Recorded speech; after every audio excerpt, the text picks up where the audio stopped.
Hello everyone, very good morning to all of you. मैं doctor Vijesh Ranjan आप लोग का स्वागत करता हूं अपने यूट्यूब चैनल केबीसी विन पे। दोस्तों 5 नवंबर है।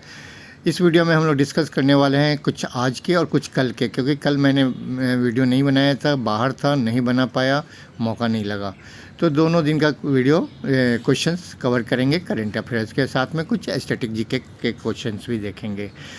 शुरू करेंगे। शुरू करने से पहले बता दूं आपको, यदि आप केबीसी की तैयारी कर रहे हैं और हॉट सीट तक पहुंचना चाहते हैं तो ये वीडियो आपके लिए काफ़ी यूजफुल हो सकता है, क्योंकि सारे क्वेश्चन इसमें मैंने इंपॉर्टेंट और सिलेक्टेड लिए हैं। तो वीडियो की शुरुआत करेंगे इम्पोर्टेंट डेज से। 5 नवंबर को क्या मनाया जाता है? World tsunami awareness day. World tsunami awareness day ये कब लॉन्च हुआ था? ये 5 नवंबर 2016 से मनाना शुरू किया गया था। तो इसमें जागरूक करने के लिए सुनामी के जो खतरे होते हैं, तो दुनिया भर के लोग जाने सुनामी क्या होता है, उससे क्या क्या हो सकता है, वो जानने के लिए इस डे को मनाया जाता है। तो याद रखिएगा 5 नवंबर को world tsunami day, awareness day. अगला इम्पोर्टेंट क्वेश्चन है, फिर से बेंजामिन नेतन्याहू इजराइल के प्रधानमंत्री चुने गए हैं। आपको पता होगा, मेरे ख्याल से 1.5-2 साल पहले यही थे, फिर इनकी पार्टी थोड़ा सा अल्पमत में आ गई थी, किसी ने सपोर्ट वापस ले लिया था, इनको इस्तीफ़ा देना पड़ गया। वही चीज़ फिर अगले जो रैपिड, क्या नाम था उसका, लैपिड या कुछ नाम था, जो अभी थे इजराइल के प्रधानमंत्री, उनके साथ भी वही हुआ, उनको इस्तीफ़ा देना पड़ गया, वो हट गए। अब फिर से बेंजामिन नेतन्याहू नए प्रधानमंत्री चुने गए। हाँ, यार लैपिड नाम था, यार लैपिड इनसे पहले थे, उनके साथ भी ऐसे ही हुआ। उनको उतना ज़्यादा एक्चुअली वो जो कोलैबोरेशन था ना, अलग अलग विचारधाराओं वाला कोलैबोरेशन था, इसलिए वो नहीं चल पाए यार लैपिड। अब फिर से बेंजामिन नेतन्याहू, इससे पहले भी वो रह चुके हैं, ये तो मैंने आपको बताया ही, लेकिन 96 से 99 तक एक बार रहे हुए हैं, और फिर 2009 से 2021 तक लगातार रहे हैं। इजराइल की कैपिटल है जेरूसलेम, करेंसी शकेल। इसाक हेरजोग जो है वहाँ के प्रेसिडेंट हैं। चलिए साथ में कुछ न्यूली अपॉइंटेड प्राइम मिनिस्टर और प्रेसिडेंट देख लेते हैं, रिवीजन हो जाएगा। ब्राज़ील के जो प्रेसिडेंट बने हैं, सिंपल में आप समझिए लूला डा सिल्वा बोलते हैं उनको। ये पहले भी रह चुके हैं काफ़ी दिनों तक, काफ़ी वर्षों तक रहे हैं।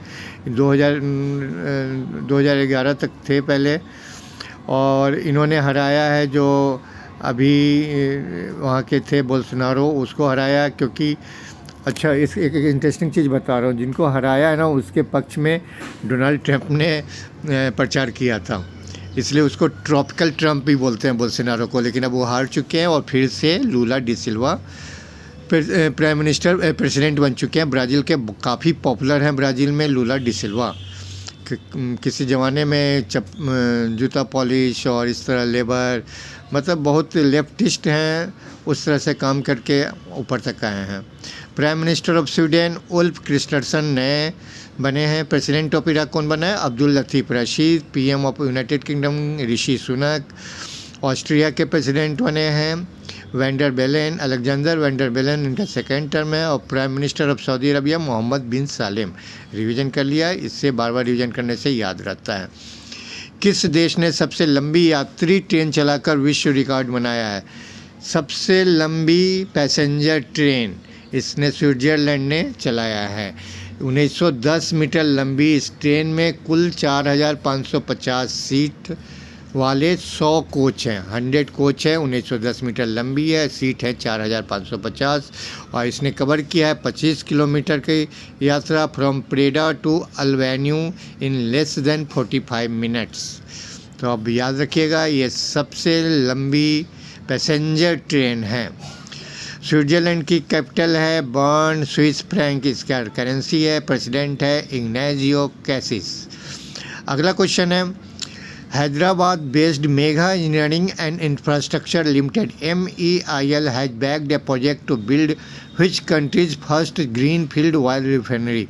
तो यहाँ क्वेश्चन पूछा जा रहा है, जो हैदराबाद की कंपनी है मेगा इंजीनियरिंग इंफ्रास्ट्रक्चर लिमिटेड, किस देश की पहली ग्रीन फील्ड तेल रिफाइनरी बनाने वाली है? मंगोलिया की। याद रखिएगा इस क्वेश्चन को। मंगोलिया की कैप्टन है उलन बटार, करेंसी है टोगोड, और प्रेसिडेंट है उखनागिन। अगला क्वेश्चन है, who inaugurated the 6th edition of Ganga Utsav 2022 in new Delhi. तो ये 6ठा एडिशन था गंगा उत्सव का और ये न्यू दिल्ली में मनाया गया है। और उद्घाटन किसने किया है? जी किशन रेड्डी ने। इसका उद्देश्य है दोस्तों कि लोगों को नदियों की तरफ जोड़ना, उनके ये बताना कि नदियों से हमें क्या लाभ है, क्या क्या हो सकता है। तो ये बहुत अच्छा इनिशिएटिव है दिल्ली गवर्नमेंट का। Who has, not Delhi government, central government का है लेकिन दिल्ली में हुआ है। Who has inaugurated the Baji Rout national football tournament in Dhenkanal in Odisha. Odisha के ढेंकनाल में बाजी राउत राष्ट्रीय फुटबॉल टूर्नामेंट का उद्घाटन किसने किया है? धर्मेंद्र प्रधान ने। दोस्तों इसका उद्देश्य क्या है? आजकल के लाइफ स्टाइल में बच्चे क्या है, इंटरनेट और टीवी की तरफ चिपके जा रहे हैं, तो उनको स्पोर्ट्स ग्राउंड तक लाने के लिए ये इनिशिएटिव शुरू किया गया है। ऐसा ही एक इनिशिएटिव गवर्नमेंट ऑफ इंडिया ने फीफा और ऑल इंडिया फुटबॉल फेडरेशन के साथ मिलके फुटबॉल फॉर स्कूल शुरू किया है। तो ये इनिशिएटिव काफ़ी अच्छा है, नहीं तो हम लोग तो आजकल इंटरनेट से चिपक गए हैं बुरी तरीके से। चलिए कुछ इनॉग्रेशन है, ये बॉक्स में है, इसको आप ज़रूर से रिवाइज कर लीजिएगा। अगला क्वेश्चन है, इम्पोर्टेंट क्वेश्चन है, Collins dictionary has announced that it word of the year 2022 is. तो आपको जैसे पता है कि हर एक साल एक वर्ड को इंक्लूड किया जाता है कॉलिन्स डिक्शनरी। उसमें इस साल कौन सा वर्ड को इंक्लूड किया गया है? परमाक्राइसिस। तो जो इसका मतलब होता है अस्थिरता और सुरक्षा के युग को दर्शाता है। एक संस्करण है परमाक्राइसिस, जो वर्ड है ये अस्थिरता और सुरक्षा के युग को दर्शाता है, इसका मतलब यह है। और जो कॉलिन्स इंग्लिश डिक्शनरी है, ये प्रिंटेड ऑनलाइन डिक्शनरी है जो इंग्लिश में है। इसको पब्लिश करती है हार्पर कॉलिन्स इन ग्लासगो। सबसे पहले पब्लिश हुई थी 1979 में। नेक्स्ट क्वेश्चन है, किस राज्य में अदानी न्यू इंडस्ट्री लिमिटेड ने देश के सबसे बड़े विंड टर्बाइन जनरेटर की स्थापना की घोषणा की है? तो स्वाभाविक है गुजरात में करेंगे अदानी जी। वहाँ पे इन्होंने new industries limited announce the installation of country's largest wind turbine generator WTG। 200 metre लंबा होगा ये। 200 मीटर लंबा पवन टरबाइन दुनिया की सबसे ऊंची प्रतिमा स्टैच्यू ऑफ यूनिटी से भी लंबा है। स्टैच्यू ऑफ यूनिटी 182 मीटर है और ये 200 मीटर लंबा होगा। गुजरात के बारे में बॉक्स में इंफॉर्मेशन है, आप इसको रिवाइज कर लीजिएगा।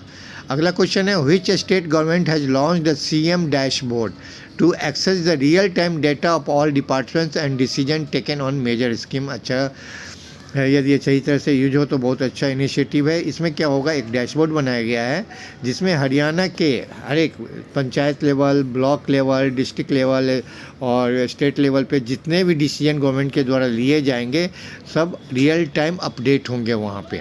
आप वहाँ जाके देख सकते हैं, सारी स्कीम मिलेगी वहाँ पे। तो ये अच्छा इनिशिएटिव है। अगले क्वेश्चन के इम्पोर्टेंट क्वेश्चन है, who has been appointed as president of FICCI.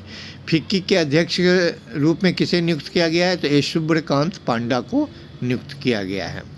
FICCI का फॉर्मेशन 1927 में, न्यू दिल्ली हेडक्वार्टर है, दिलीप चेनाय सेक्रेटरी जनरल है, प्रेसिडेंट शुभ्रकांत पांडा।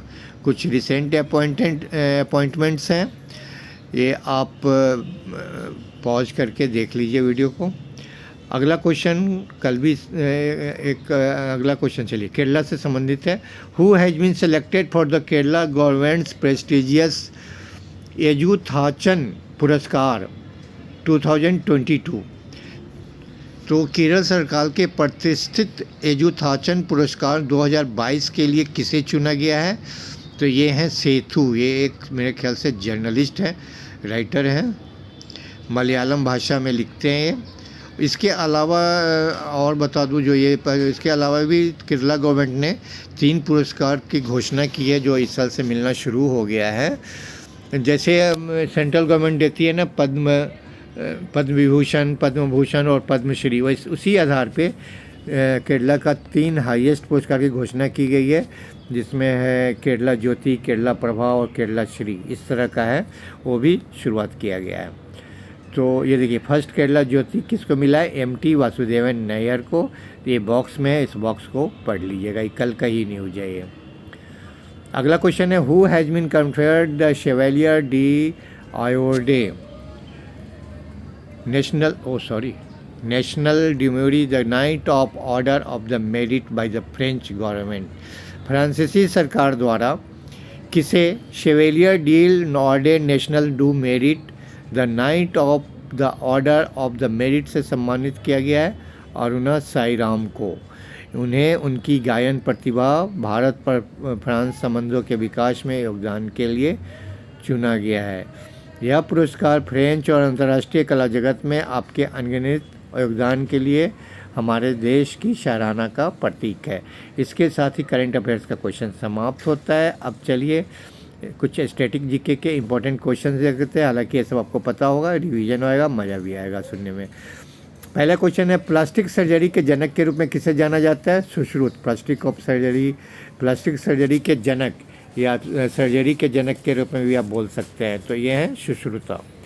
अगला क्वेश्चन है the father of white revolution, सब लोग जानते हैं, वर्गीज कुरियन। अगला क्वेश्चन है who discovered the iridium layer and वोन नोबेल प्राइज। तो ये इरिडियम परत की खोज किसने की है और नोबेल पुरस्कार भी जीता है? ये लुइस अल्वारेज है।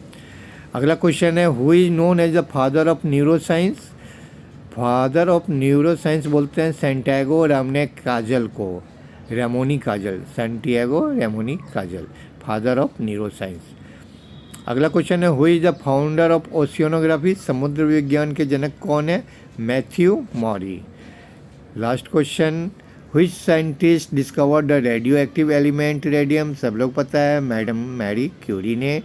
देखिए इनको 2 बार नोबेल प्राइज़ मिला था। पहली बार मिला था 1903 में, जब इनको फिजिक्स के लिए मिला था पहली बार, और दूसरी दफ़ा इनको 1911 या 13 में मिला था केमिस्ट्री के लिए, उसी के आसपास 1911 था या 13 था, गूगल कर लीजिएगा। इनके हस्बैंड को भी मिला हुआ, और मेरे ख्याल से इनके दामाद को या बेटी को किसी उनको भी मिला हुआ है नोबेल प्राइज़। तो दोस्तों वीडियो पसंद आया हो तो लाइक कर देना, अभी तक सब्सक्राइब नहीं किया तो सब्सक्राइब भी कर लेना। Thank you very much.